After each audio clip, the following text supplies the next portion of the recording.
Ustaz, soalan dalam bagian taat pada pemerintah.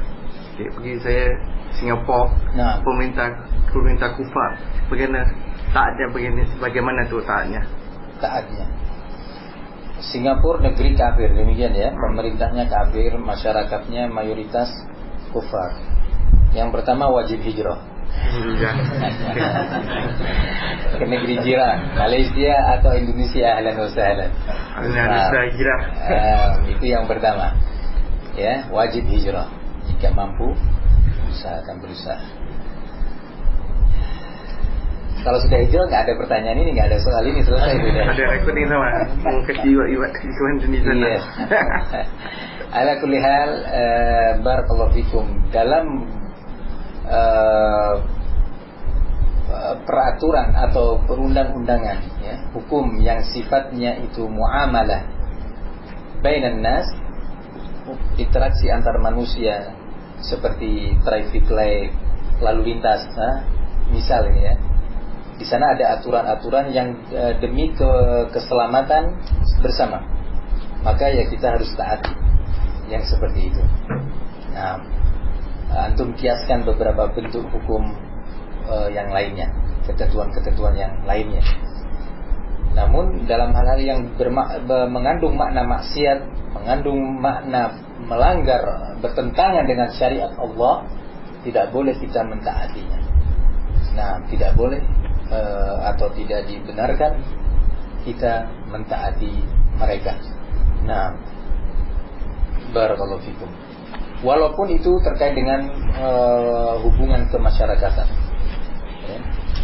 Nah, misal apa di Singapura peraturan ketentuan yang melanggar syariat? Cukur jenggot. Misalnya ya. Karena saya ada sahabat Ustaz. Iya. Nah, dipaksa mencukur karena ada reservis. Nah, Allah ya. Dan diancam masuk ke penjara. Begitu. Subhanallah. Kalau dia sebagai pegawai pemerintah, bukan, dia ada macam khidmat untuk kerajaan, khidmat negara. Rakyat diwajibkan. Oh gitu. Sampai usia negara. Berapa mulai? Wajib militer 18 ke atas. Mulai 18 ke atas. Yang agak menghairaikan, yang berbangsa Sikh dibenarkan berjenggot. Allah. Bagi Muslim diwajibkan cukur. Wajibkan cukur Muslim. Ya, gitu. Tadi Azali tadi dia bercerita juga masalah isbal seperti. Nah, di beberapa instansi pemerintah itu dilarang, tidak boleh ini. Jadi ala kulli hal yang seperti itu tidak boleh ditaati. Nah, bagaimana dia bekerja? Kalau enggak dia enggak dapat nafkah, enggak dapat maisha. Ya, maisha alhamdulillah masih banyak. Yang penting kita mau bersyukur. Ya, maisha alhamdulillah. Maka dia harus keluar dari sana. Keluar dari pekerjaan itu. Nah, barakallahu fiikum. Jadi tak dibenarkan taat kepada mereka. Allah musta'an. Jadi hijrah. Hijrah. Dalam permasalahan ada guru di tempat kita yang itu bermakna salah. Wajib hijrah atau saya diterang? La, tidak wajib hijrah. Yang Malaysia karena negeri Muslim, pemerintahnya Muslimin, semoga Allah beri hidayah. Ya, masyarakatnya juga mayoritas Muslim, masjid-masjid banyak, azan dan yang lainnya. Ya, alhamdulillah di Malaysia. Jadi tidak wajib hijrah karena tidak ada ustaz. Nah, ya, ustaznya didatangkan atau sekarang kan sudah banyak komunikasi. Alhamdulillah. Ustaz, ada tak penuntut ilmu Ustaz? Penuntut ilmu? Ya, yang mendengar kalau boleh mungkin sebab dah dengar tambahan, yang belum dengar baru cara yang jelas afdal yang terbaik.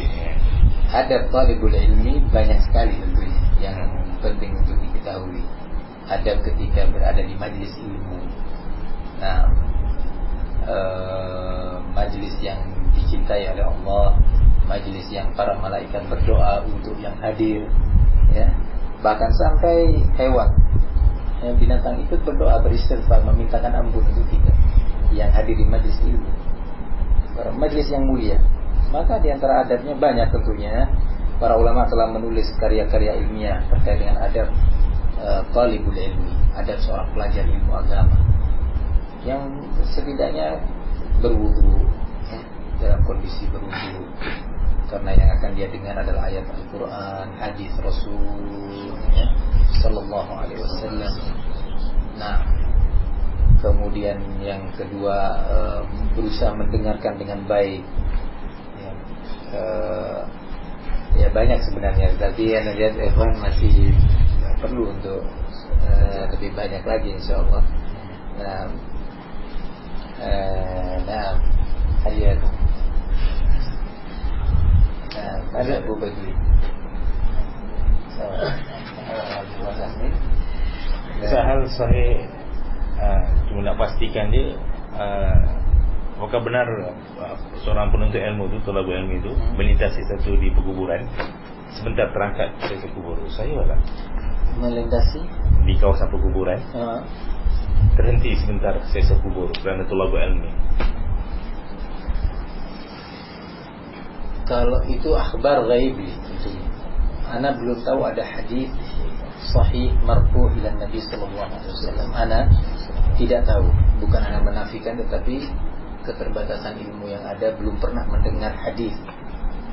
Karena itu terkait dengan berita gaib kan, tentang adab kubur,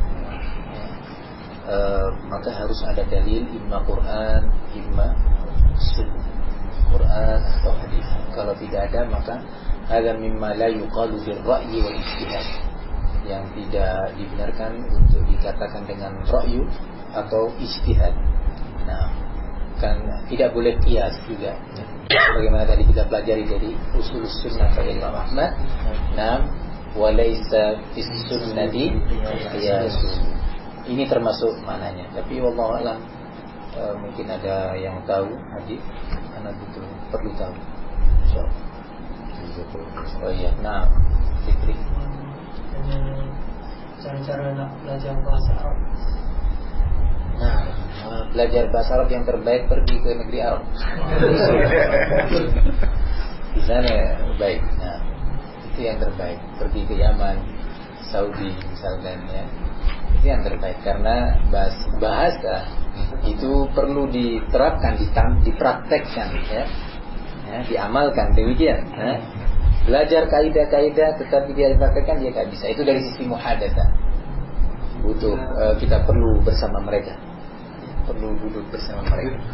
Nah, tetapi kita sulit misalkan berangkat ke sana, ya sudahlah. Cara yang terbaik adalah memulai dari kitab, ya. Belajar bahasa Arab terbagi menjadi beberapa bagian. Ada pelajaran nahwu, grammar, ya, peraturan, ketentuan bahasa, tata bahasa, atau muhadatsah, percakapan.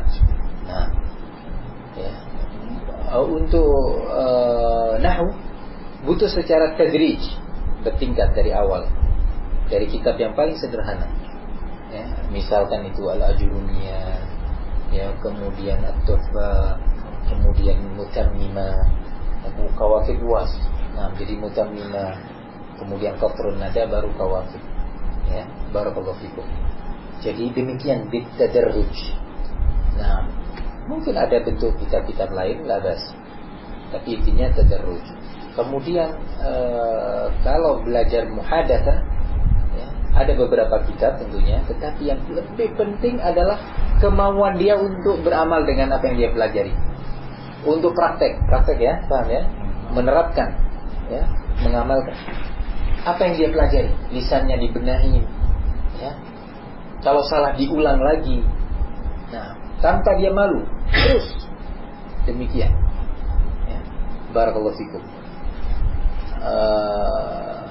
Tentunya kalau percakapan akan lebih baik jika kita berteman, berkawan dengan orang-orang yang berbahasa Arab. Nah, untuk membantu kita bisa berbahasa Arab. Nah, dulu saya punya kawan dari Swedia, bahasa Malaysia juga Sweden. Nah, itu bersama kita di Yaman. Masya Allah, orang Eropa bahasa Inggris, tapi dia belajar dengan serius, sungguh-sungguh. Kalau dia bercakap kata, dia sengaja dia perdengarkan kepada orang-orang Arab, orang-orang Yaman ataupun Saudi. Dia perdengarkan, tak malu dia. Terus dia bicara, cakap. Keinginan dia apa? Kalau salah dibenahi. Ini salah, benarnya begini. Lagi dia cakap. Nah, sampai dalam kurang lebih 2 tahun, Masya Allah, kalau berbicara seperti orang Yaman. Orang Yaman sendiri tidak mengira dia wajahnya, face-nya mirip orang Yaman. Ya. Tak tahu dia ini Yaman atau orang Eropa. Nah, cara dengan lahjah Yamaniyah, bukan sekedar bahasa Arab, lahjah Yamaniyah dia bisa. Karena itu tadi kesungguhan. Ya. Barakallahu fikum. Dalam hal tata bahasa, Al-Akh Abu Saif yang di Melaka, Umar Bahami, Masya Allah, dia dari nol, tidak bisa apa-apa, belajar sampai menjadi mudarris, pengajar yang belajar sebagian orang Arab, yang muridnya itu orang Arab. Nah, Abu Saif yang ada di Melaka, yang kemarin kita makan siang sama dia, Umar. Nah, Masya Allah, sungguh-sungguh dia belajar serius. Barakallahu fikum. Jadi itu jawaban.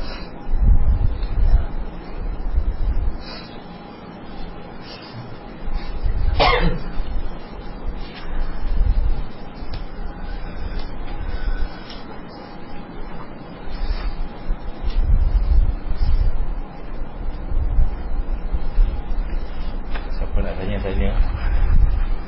Program agak waktu.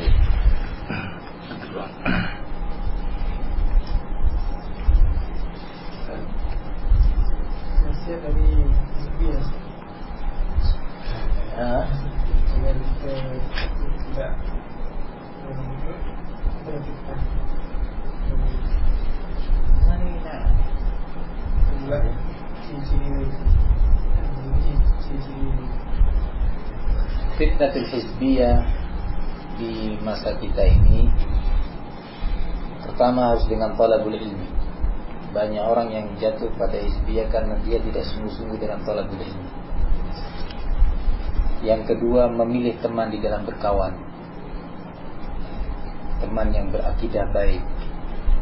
Nah, yang ketiga, banyak meminta nasihat kepada ulama atau sering mengikuti nasihat-nasihat ulama di zaman ini,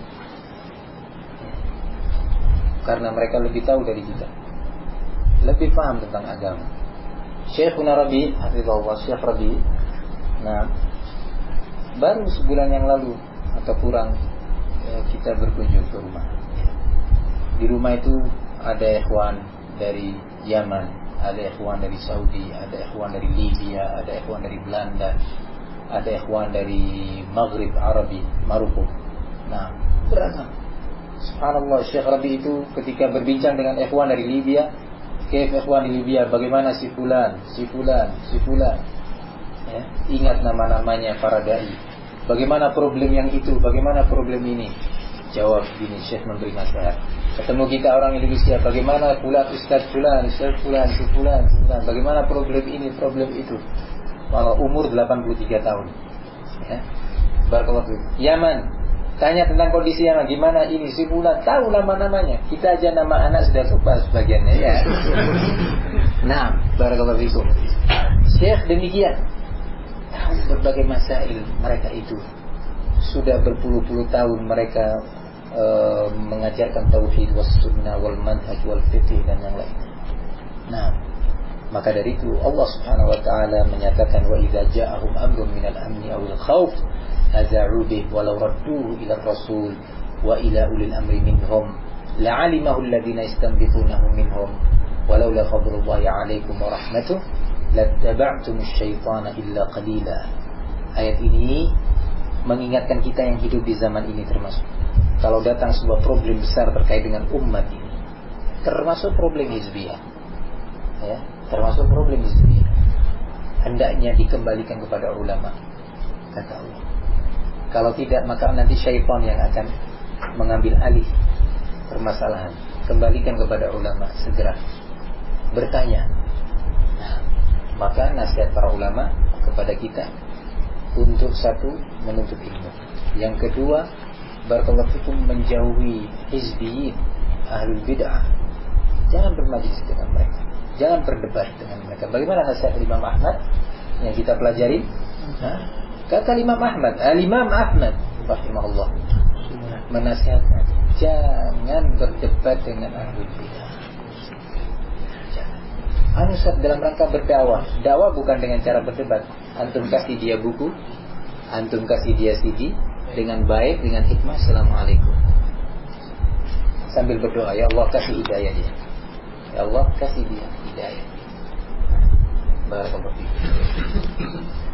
Jadi haka.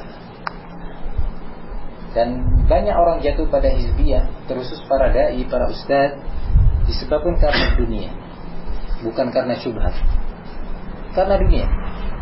Nah, yang sudah Anda sebutkan dalam beberapa majlis, tidak sedikit dai yang karena dia perlu biaya, perlu makan anak istri, dia perlu bangun bina masjid, dia perlu bina pondok pesantren, ya, dia perlu syahriah, gaji untuk para pengajar, para mudarris setiap bulan. Maka di situ ada yayasan-yayasan hizbiyah yang mereka punya fulus menawarkan. Biasanya qalbu itu dhaif. Kalau ada orang berbuat baik padanya, cenderung qalbu itu lemah. Akhirnya dia tidak bisa amar ma'ruf nahi munkar. Melihat kemungkaran, kebid'ahan, dia diam. Tidak bisa bersikap karena itu tadi. Dan ini sudah banyak terjadi. Nah, banyak. Maka dari itu, hati-hati dari fitnah dunia, sabar. Sabar, dakwah ini memang demikian dakwah ini. Orang-orang yang sebelum kita fuqara, orang-orang yang sebelum kita masakin. Kalau antum baca biografi sejarah para ulama, wallahi kita alhamdulillah, alhamdulillah kita punya pakaian lebih dari 1, 2, 3, 4, 5 di rumah. Ada baju untuk santai di rumah, ada baju untuk tidur, ada baju untuk ke masjid, untuk baju untuk walimah, baju untuk bekerja. Ya, alhamdulillah. Nikmat. Mereka tidak jarang dari mereka, tidak sedikit yang punya baju hanya satu. Ketika baju kotor, dia cuci, dia tidak bisa datang ke majelis ilmu. Menunggu baju yang dicuci kering. Tak ada lagi baju. Makanan juga demikian. Tak jarang dari mereka 3 hari, 4 hari tak makan. Karena mencari hadis, pindah dari satu tempat ke tempat. Ada yang jatuh di padang pasir itu, dia tidak mampu berdiri. Para imam kita, para ulama kita, padahal mereka orang-orang saleh. Nah, barakallahu fikum. Begitu mereka sabar.